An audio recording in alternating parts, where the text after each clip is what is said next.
Assalamualaikum warahmatullahi wabarakatuh. Perkenalkan, nama saya Dian Putri Nisyam dari kelas Manajemen Risiko A dengan NPM 18. Di sini saya akan mempresentasikan tentang analisis dan penilaian risiko strategis pada CV Almea Causa Eterna.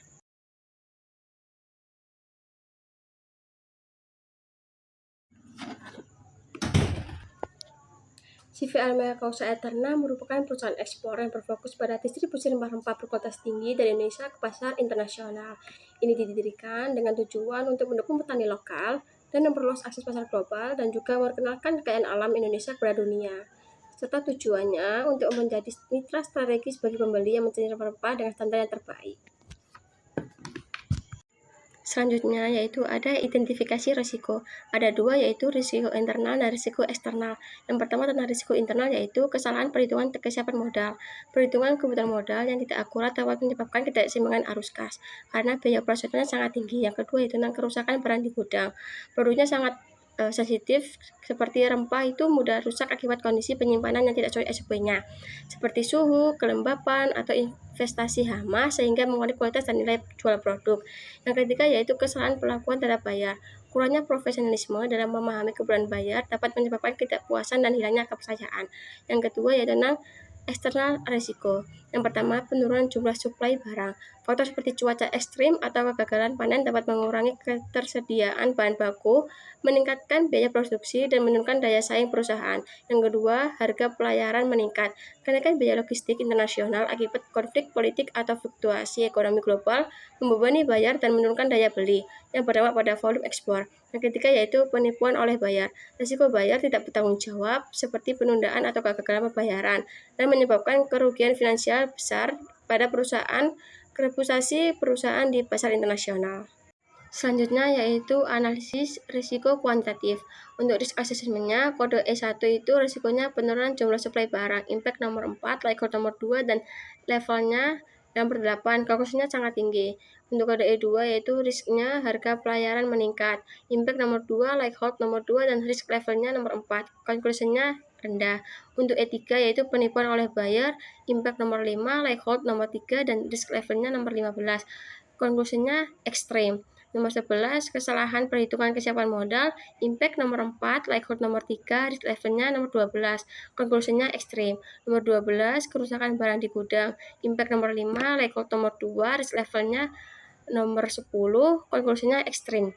Nomor 13, kesalahan perlakuan terhadap bayar, impact nomor 3, likelihood nomor 3, dan risk levelnya nomor 9, konklusinya tinggi.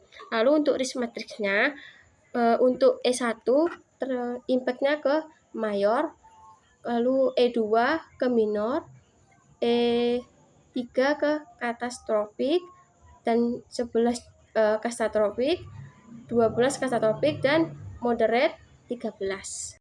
Selanjutnya yaitu simpulan analisis risiko kuantitatif.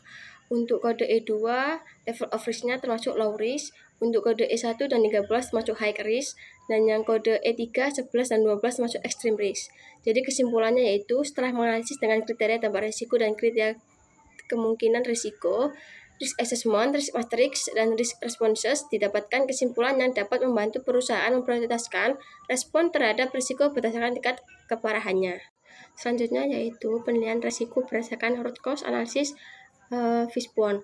Faktor eksternalnya yaitu yang kode E1 penurunan jumlah suplai produk, menunjukkan bahwa ketergantungan pada kondisi alam merupakan salah satu akar masalah yang harus dimitigasi untuk mengurangi dampaknya. Untuk kode E2 yaitu faktor eksternal di luar kendali perusahaan dapat mengaruhi biaya operasional, khususnya dalam aspek logistik internasional. AME harus menerima risiko dengan mempersiapkan langkah menghadapinya. Untuk kode E3 penipuan oleh bayar, pengelolaan yang kurang baik terhadap syarat pembayaran atau payment terms memperbesar peluang terjadinya kerugian finansial. Akibatnya bayar yang tidak bertanggung jawab. Yang keempat yaitu kesalahan perhitungan kesediaan modal kode 11, menyebabkan perusahaan kekurangan atau kelebihan modal. Yang keduanya berdampak sangat negatif pada operasional bisnis. Untuk kode 12, kerusakan barang di gudang, lemahnya penerapan prosedur standar operasional. Untuk penyimpanan barang, juga kesalahan dalam penanganan. Untuk kode 13, kesalahan perlakuan terhadap bayar, kurangnya informasi tentang latar belakang bayar yang menyebabkan kesalahan dalam pendekatan atas perlakuan. Selanjutnya yaitu mitigasi risiko. Untuk menentukan langkah mitigasi terhadap suatu risiko, kita harus mengklasifikasikan perlakuan berdasarkan tingkat keparahan nilai risiko tersebut. Berikut merupakan hasil pengelompokan tersebut. Lalu kesimpulannya yaitu strategi mitigasi untuk risiko eksternal mencakup perluasan daerah suplai, kerjasama dengan perusahaan logistik, dan membangun hubungan yang erat dengan buyer. Untuk risiko internalnya itu dapat dimitigasi melalui perencanaan keuangan yang teliti, pemeliharaan berkala, serta analisis mendalam terhadap latar belakang buyer. Selanjutnya yaitu risk register. Tipe ini merupakan risiko eksternal. Untuk yang pertama, kode penurunan jumlah suplai barang. Plannya yang awal yaitu memperluas daerah suplai produk. Yang kedua, menjalin relasi yang baik dengan supplier. Untuk kode harga pelayaran meningkat. Untuk plannya menjalin kerjasama dengan forwarding company yang variatif. Yang kedua, mencari forwarder terbaik dengan penawaran harga yang kompetitif. Yang kode ketiga yaitu penipuan oleh buyer. Yang pertama, menjalin hubungan yang baik dan dekat dengan buyer. Yang kedua, mengundang buyer untuk datang ke Indonesia untuk mengecek barang secara langsung. Lalu untuk daftar risiko internalnya yaitu yang pertama, kode kesalahan perhitungan kesiapan modal. Plan awalnya memastikan semua aspek keuangan dan pengeluaran tercantum dalam perhitungan modal. Yang kedua, melakukan evaluasi dari transaksi sebelumnya untuk mencegah kesalahan perhitungan yang berulang. Lalu untuk kode kerusakan barang di gudang, plan awalnya memastikan semua peralatan dan operasional dalam kondisi sesuai dengan SOP-nya. Yang kedua, melakukan pengecekan keadaan peralatan secara berkala. Untuk kode kesalahan perlakuan terhadap buyer, yang pertama mempelajari latar belakang buyer secara detail untuk memberikan perlakuan yang tepat. Yang kedua, memiliki klasifikasi buyer tertentu yang dapat dijadikan acuan dan memberikan perlakuan yang sesuai. Selanjutnya yaitu tata kelola perusahaan.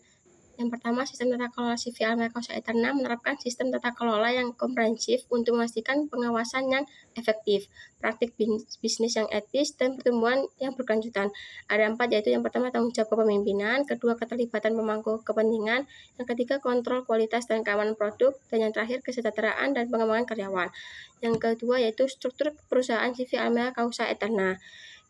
Itu dibagi menjadi 4 divisi yaitu marketing, produk, operasional, dan finance dengan tanggung jawab dan jenis pekerjaan yang berbeda pada setiap divisinya. Yang ketiga yaitu prinsip dan implementasi CV Almea Causa Aeterna.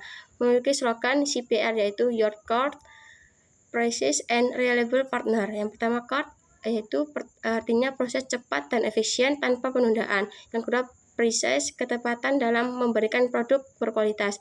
Dan yang ketiga, reliable, pelayanan yang dapat diandalkan dan transparan. Selanjutnya yang keempat yaitu evaluasi tata kelola CV Almea Causa Aeterna. Yang ada 2 yaitu yang pertama keterbatasan penguasaan suplai produk di Sulawesi dan Papua. Melakukan penjajakan kemitraan dengan petani dan produsen lokal, pemetaan potensi komoditas keunggulan di daerah terkait, serta penguatan logistik dan distribusi. Yang kedua yaitu kekurangan sumber daya manusia untuk pendukung operasional, melakukan rekrutmen tenaga kerja baru yang sesuai dengan kebutuhan operasional. Yang terakhir yaitu rekomendasi gizi terkait support solution. Ada 5 yaitu transparansi, akuntabilitas, tanggung jawab, independensi, dan keadilan.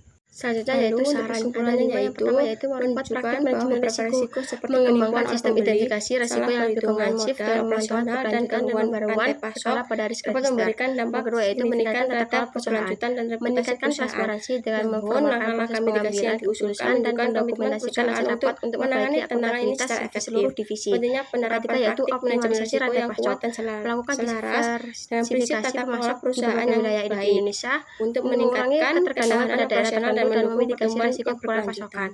Yang keempat yaitu penguatan kapasitas operasional, merekrut tenaga kerja tambahan yang seperti untuk mengatasi ketidakseimbangan beban kerja dan meningkatkan operasional dan gangguan rantai pasok. Kedua yaitu peningkatan proses seleksi dan pengelolaan hubungan dan keberlanjutan dan reputasi perusahaan. Proses pemeriksaan langkah-langkah mitigasi yang diusulkan dan mengembangkan sistem untuk klasifikasi tantangan ini untuk mengidentifikasi mitra yang penerapan itu merupakan dokumentasi dan legalitas.